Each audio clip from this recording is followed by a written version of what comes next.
Hi friends, my name's Tammy and this is my booktube channel, Believe in Yourself, and today I have for you my weekly reads and wrap up. But before I get to that, just a few little housekeeping things. I just wanted to say thank you so much for your support on my video that had my mom in it, where she was recommending Christmas books. What's really funny, this video makes my number 102 video that I've filmed since I've been on booktube. And in just 3 days, you guys have made that my most popular, most viewed video of all of my videos. And it just warms my heart to know that you guys have enjoyed watching my mom so much. And I really appreciate that. Also, just to let you know, my dad, he did a video with me as well. And that one will be up on Thursday. So later this week, you'll be able to see a video from my dad, and I hope everyone loves that as much as they loved the video with my mom. Another thing I did want to say is I got some fun little bookish mail. This is from Fiona at Reads and Eats, and I'm going to link her channel down below just in case you don't watch her. She lives in Scotland and she does some great videos. I really enjoy her channel. But she sent this pretty little card. Isn't that so beautiful? And inside of that, she, along with, we have a little sticker, a little bookish sticker, and then this sweet one too. And along with that, she also sent a bookmarker that says Booktube Buddies Christmas PJ Live Party. And this is just a little plug to remind you, I think it's going to be on Fiona's channel. So I'm going to go ahead and link her down below. But I think it's going to be on her channel because she's the one that's got us all organized and got us all put together. But I think there's about, I don't even know, maybe 8 or 10 of us that are going to be doing a live show. And I'm sure most of you watch the live shows that we do on Sunday afternoons and Monday evenings, where we do the reading sprints and chit chat and everything. But one of those sprints, somebody said, oh, well, we should just be cozy and in our pajamas when we do these. And so we kind of joked around a little bit, and Fiona said, well, let's just do a live PJ party. So that is scheduled, let me double check, that is scheduled for December 21st, which is a Saturday, and it is at 1 p.m. Eastern time. And I think it's going to be maybe an hour, hour and a half. From what I understand, there's going to be some fun things. Fiona's got it planned, and so it should be a lot of fun. But I think there might be one short reading sprint in there too. I'm not really 100% positive, but it will be fun. So mark your calendar for that. And excuse me, when it gets closer and she has the announcement up on her channel, I will share that in the what is it called, the community tab here on my channel. So I wanted to say that as well. So I think that is everything, but I want to go ahead and get started with my weekly wrap up. First of all, Dag Moon, who I'm sure her name isn't Dag Moon, but that's what she goes by down in the comments, and she's the one that puts our bingo cards together every month. I got my new bingo card, and I just love her cards because they just have so many fun little things. And she always has the number, what month we're on number 3, and it's the Love Your Shelf bingo. And let me tell you what the prompts are this time. We have night, punctuation, blue, prize, hero, talking animals, new facts, ephemera, Newberry, rights, abnormal, inheritance, borders my state, 3 names, chicken, ick, one, feast, rule breaker, wild, I didn't expect to, trees, objection, and day. So she comes up with biggest assortment of prompts for our bingo board, and we've been having fun. She makes up a card for herself and for me and for her daughter and for her daughter's friend who also participates. And anyway, it's just a lot of fun. So I do have some books to go on here, so that's exciting. I'm gonna try and keep this pretty short because I've got a lot of books to talk about, so I'll try not to talk too long about each book. The first book that I did finish was The Adventures of Sophie Mouse, It's Raining, It's Pouring by Poppy Green. And I was reading this with my youngest granddaughter, Charlotte, and she loved this book. She had so much fun. I enjoyed reading it with her. It's got really cute pictures, illustrations throughout the book, and just a fun, wholesome, good story for little kids. And this one basically starts out, it's raining, and she and her brother and her parents have to cancel their little picnic, and because it's raining too hard. And she wishes the rain would go away, and the rain stops, and all of a sudden there's not a lot of water in the ponds or the river or the stream or lake or anything like that. And her class is learning how to what makes things float, and they're building boats, and they want to go float their boats and see what works. And anyway, it does start raining, of course, again, and the water levels go back and up, and she's able to try out her little acorn cap boat, and it's really cute. So this one here, it's called It's Raining, It's Pouring, and there is a comma there after raining. So I'm putting that sticker on, okay, let me look for it. Punctuation right there. This one right there. So that worked out perfectly. And I've got my first square filled in. Then I also have Turkey Flambe, A Culinary Mystery with Recipes by Nancy Fairbanks. And I had started this last week and finished it this week. And my friend Samantha, who is a subscriber of mine and we've become pen pals, sent this to me. And I thought it was a perfect book for Thanksgiving with the turkey on the cover. And it does have a lot of really good recipes in here. This is a cozy mystery, and I love the cover. So let me show you what I'm going to put that one on.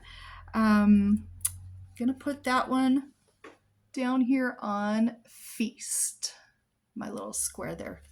And thank you, Samantha, for the book. I really appreciated that. That was really nice of you to think of me.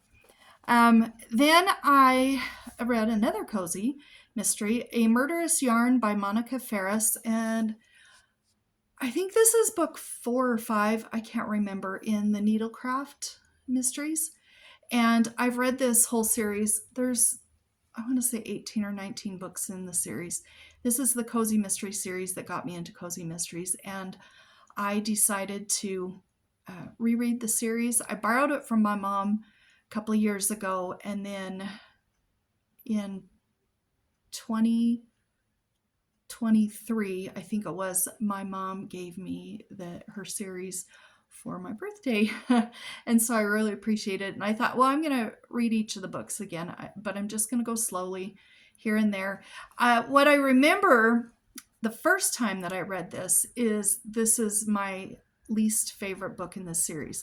And that remains true. It still is my least favorite book in the series, but it still is very good. And I definitely recommend it. And the reason that it's my least favorite is there is a whole lot about cars, and I just don't care about cars one way or another. So I just wasn't interested in the stuff about cars. I didn't dislike it the first time I read it. It was just my least favorite.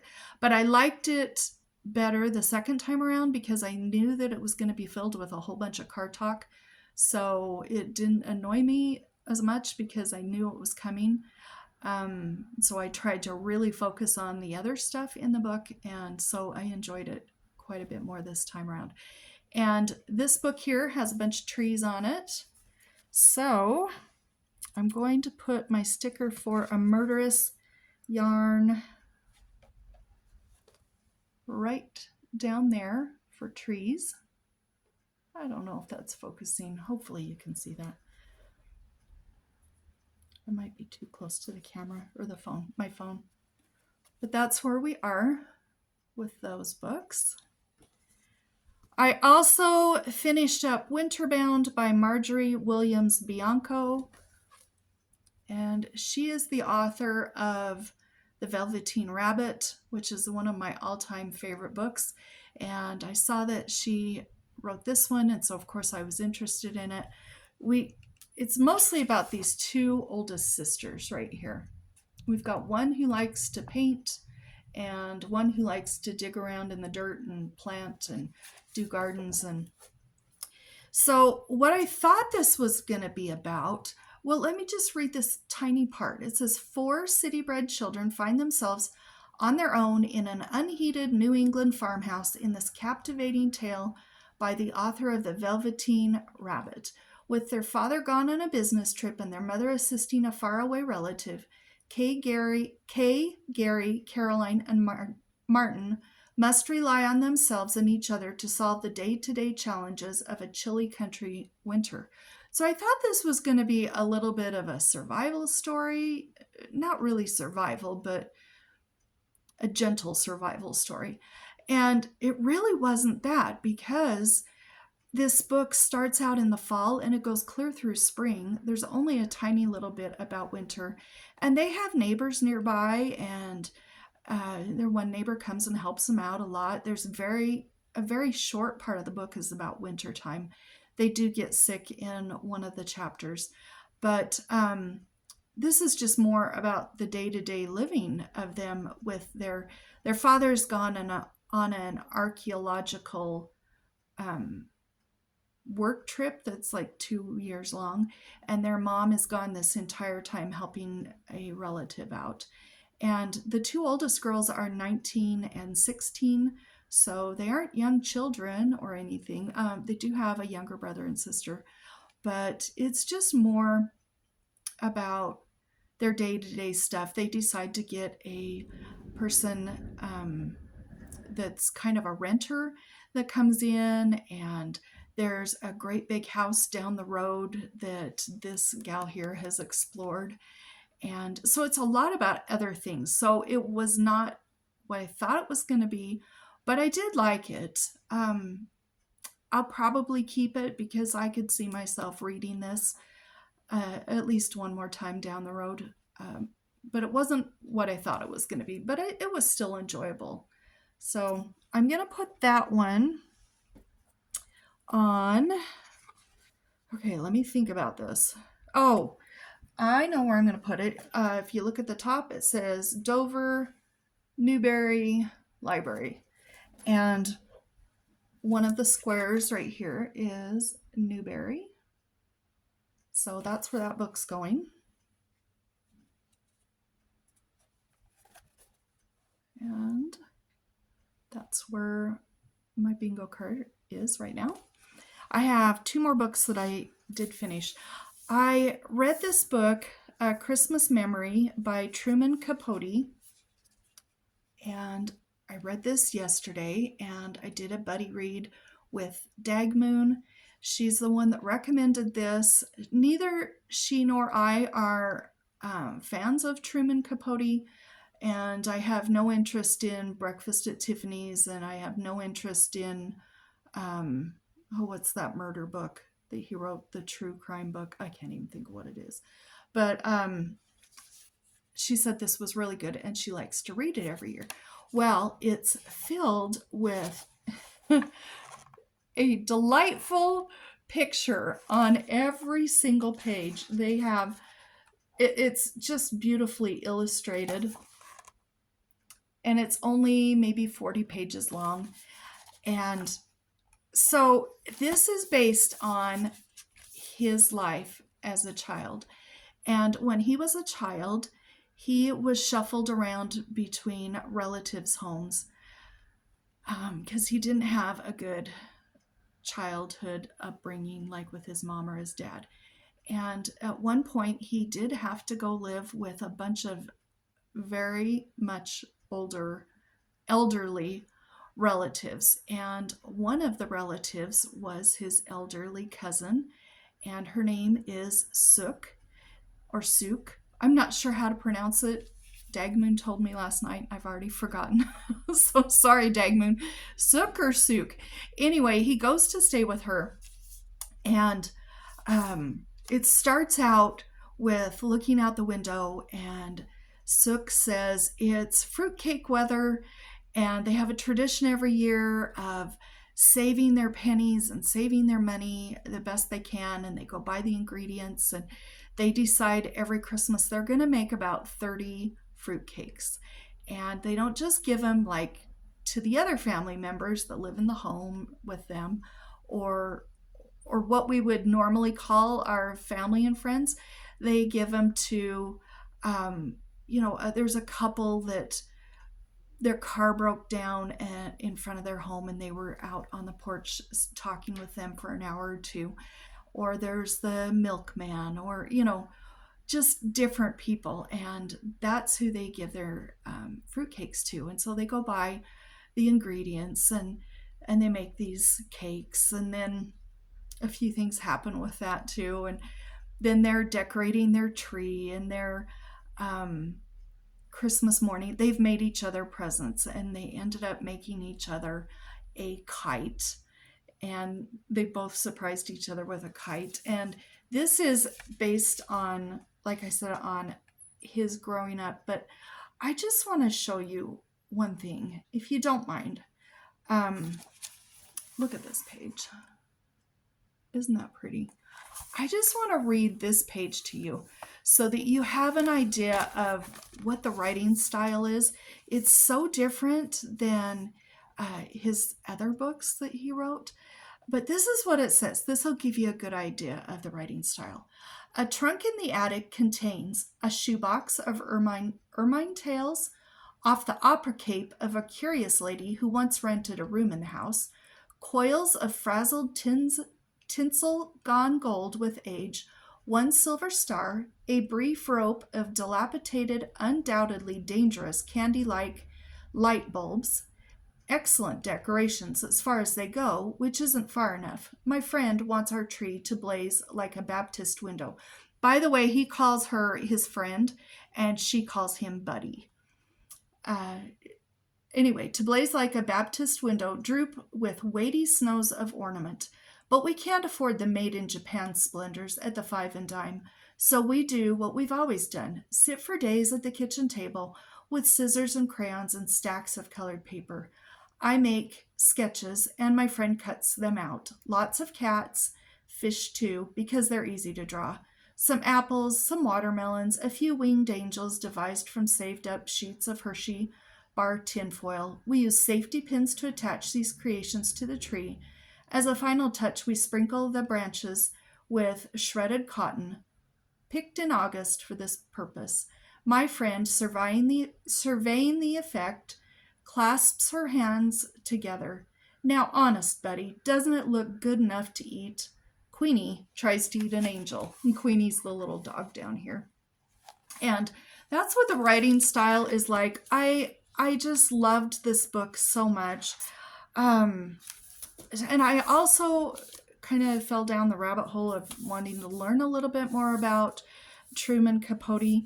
And one thing that I learned was how Sook was so very special to him. And she had made him a granny square blanket when he was a baby.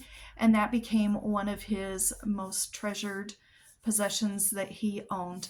And he had it with him pretty much everywhere. In fact, his friends say he would even pack it in his suitcase when he would go traveling on trips, because it was so special to him, because it was from his friend, his older cousin, Sook.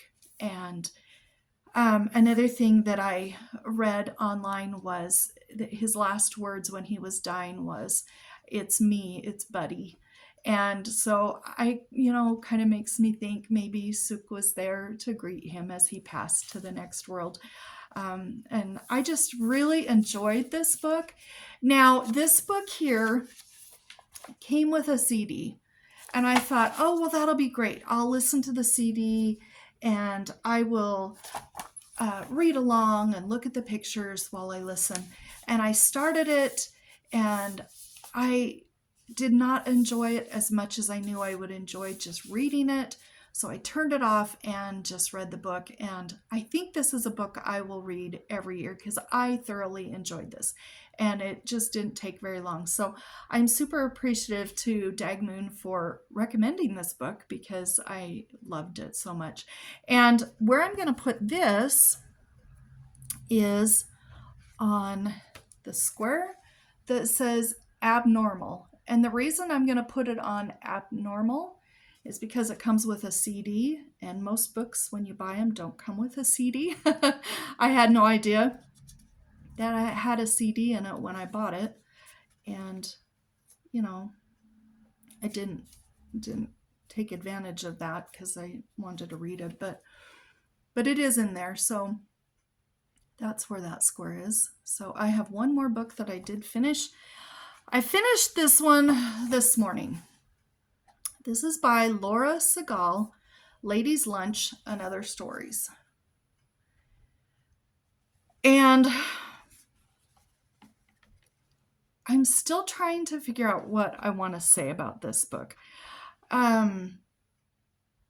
First of all, it is rated very low on both Amazon and Goodreads. And I think it's around a 3.3. And I did read some of the reviews on both of those places. And there are some people who liked this book, and most people I just don't think got it. I loved this book.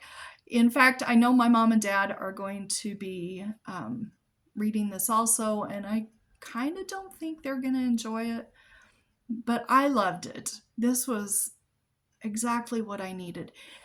The writing style is not going to be for everyone because it is a very abrupt writing style. It starts out, we have 9 little short stories that make up one short story. So the first short story is called Ladies' Lunch, and there are 9 chapters in that. And they're about a group of ladies who are in their very late 80s and in their 90s. And they have known each other forever and ever and ever. And they get together once a month for lunch. Sometimes it's at a restaurant, sometimes it's at a party, just whatever happens to be going at that time. And they get together once a month. And then eventually, sometimes they even have their lunch together at one of their homes. And these older ladies have faced death and arguments and bad health. We've got one here that has got Alzheimer and should not be living alone. And it's little snippets in the little chapters at their lunch, and they're seemingly unrelated to the other chapters, but when you put them all together, it kind of gives you an overview of these women and what they mean to each other. And our author here, she is actually, it says, beloved New Yorker writer Laura Segal, at 95 years old, is a national treasure. And then it says, working at the heights of her powers in this story collection, she turns her gimlet eye and compassionate humor on aging and life in the slow lane. So she does a really good job writing about elderly people because she is herself elderly. She's 95 years old. She was 95 in 2023. And but her writing style is, you feel like you might feel like it kind of jumps around, or that it's jumbled, or that it just ends really abruptly. And I think that a lot of people would not like that. I did love it though. And then there's 6 more short stories that have nothing to do with our first characters. They're just other short stories, but they are involving, again, elderly people. And the stories kind of make you want to know more. You want to know what else happened, so they don't tie up with a nice little bow at the end like some short stories do. So that might be a reason why people didn't like it either. And then the last story is called, what is this last one called? Oh, it's called Ladies Zoom. And they have decided that they're going to meet on Zoom for their ladies' lunch. And they're all together on their Zoom call with all the little squares of each of them. And they're discussing just life. And I got to read you this little part.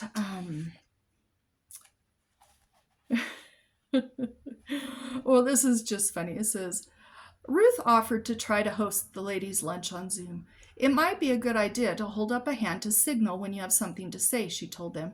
We have 40 minutes, and another 40 if I can figure out how to work it.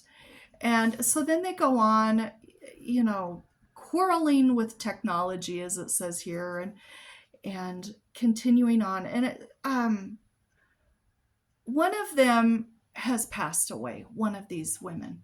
And so this brings up this conversation. I just want to read a couple of little lines from this. It says, okay, Bridget said, after Lottie died, I was going to erase her entry from my address book, and then I didn't, could not. All the little moving pictures on the computer screen nodded their heads up and down, and Bessie's mouth said, I know. I have a drawer of decades-old address books full of dead people that I keep on not throwing out. Dead or alive, it turns out one cannot throw away people. And then they talk a little bit more.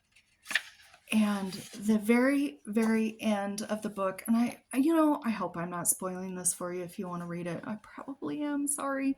But it says, this one person is saying, what vestige of idea of the sacred prevents us from erasing a human person? Is it the enigma? Is it the enigma, Hope said, of being erased? And then their 40 minutes were up. And that's how it ends. And I think it's a story about older people, the struggles that they've gone through. They've gone through life, and then they have these struggles. And then how does it end? Are they just erased? Are they just eliminated? Are they just gone? Or will people remember them? And I loved this book, despite the ratings that I've seen on it and people not liking it. It's one that I finished it this morning, about an hour ago, actually. And it's one that I want to pick back up and read again soon. I could pick this up again and start reading it again today, honestly, because I think I could get even more out of it the second time through. But I will be rereading this soon, I would think. And so this one here, Ladies' Lunch, I decided to put on, what was I going to put on? Let me look for a minute. I'm sorry. I think I was going to put it on, I didn't expect to. And I didn't expect to love it as much as I did. I didn't expect to have it make me feel emotional, but it did. And so it's going there. And that's where my bingo card looks with the first week of December. Now, I do have 2 books that I'm in the middle of reading, and I'll tell you what those are. I'm reading Last Christmas in Paris, a novel of World War I by Hazel, Gaynor, and Heather Webb. And I'm buddy reading this with Nadine. Well, I'm still reading it. She's done. I had to soft DNF this. We were reading it last week. We were supposed to get it finished last week. And I couldn't finish it. I told her, I said, I've got to have a break. I've got to take a break and walk away from these characters, get myself together, and then I can finish it. And she totally understood. We talked about why and everything. We talked a lot about this book. And she went ahead, she said, you just read it when you can. I'm going to finish it, and then we'll start on our next buddy read right after that. And she finished it, and we still have yet to talk about it because I haven't finished it. It's a really good book, and it's about World War I, and it's about this lady and her brother's best friend, and also her best friend at the time of World War I. And when everybody thought the war will be over by Christmas, everybody will be home. And of course, it dragged out for years. And Nadine and I both agree this isn't a Christmas book in our opinions. This is a historical fiction book because there's not a lot about Christmas. They do talk about Christmas every time Christmas rolls around, but it's not a lot about Christmas. It's more about a historical story based on what happened in World War I. Now, the reason I had to set this aside, and I wanted to mention this because, I want to just be honest on my channel. I have depression quite badly at times, and it used to be a lot worse, but I still do tend to get easily depressed, and I have diagnosed severe anxiety, which is bizarre that I can sit and talk to you guys on a camera or on my phone, but in real life, anxiety, and there's lots of things that set me off. But when I was reading this, I could feel my mental health just plummeting because this was so depressing and so sad and so heartbreaking, and I was just getting so worried and so worked up over it, and I had to take a little break. Now, I have seen people talking about this on booktube, and everybody says, oh, I loved it, it was wonderful, I loved it. And it is a good book, but if you're like me, I don't give trigger warnings in books because everybody's got their own triggers in life and their own, how deep those triggers go and stuff. So I don't know what to say about those, but I am going to say it about this book.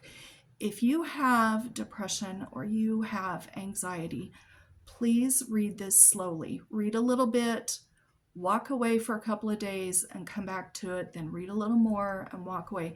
Because if you read this all kind of together and within just a few days, it could set you off a little bit. And that's just my opinion of what it did to me. And so I have walked away for a couple of days, and I'm okay now where I'm at, and I'm ready to find out what happened with these people, and I'm going to finish this next week. So I am going to get this done, and I do think it's a good book, and I do think it's an important book, and I do like it, but I can't read it all at once, just where I am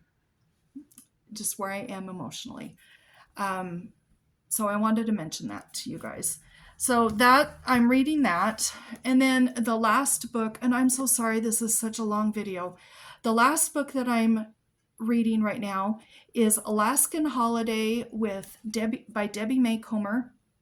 And I'm also buddy reading this with Nadine. I'm not far enough into it. We've just read it one day. We've got it broken down into 4 days, and today's will be our second day of reading. I'll read it this afternoon. So I'll have this done by next week, of course. And I'll tell you a little bit about what I thought about it at that point, because I'm not very far into it. But this is a much more lighthearted book. And anyway, that's what I'm reading. Those are the books I read. Those are the books I'm reading.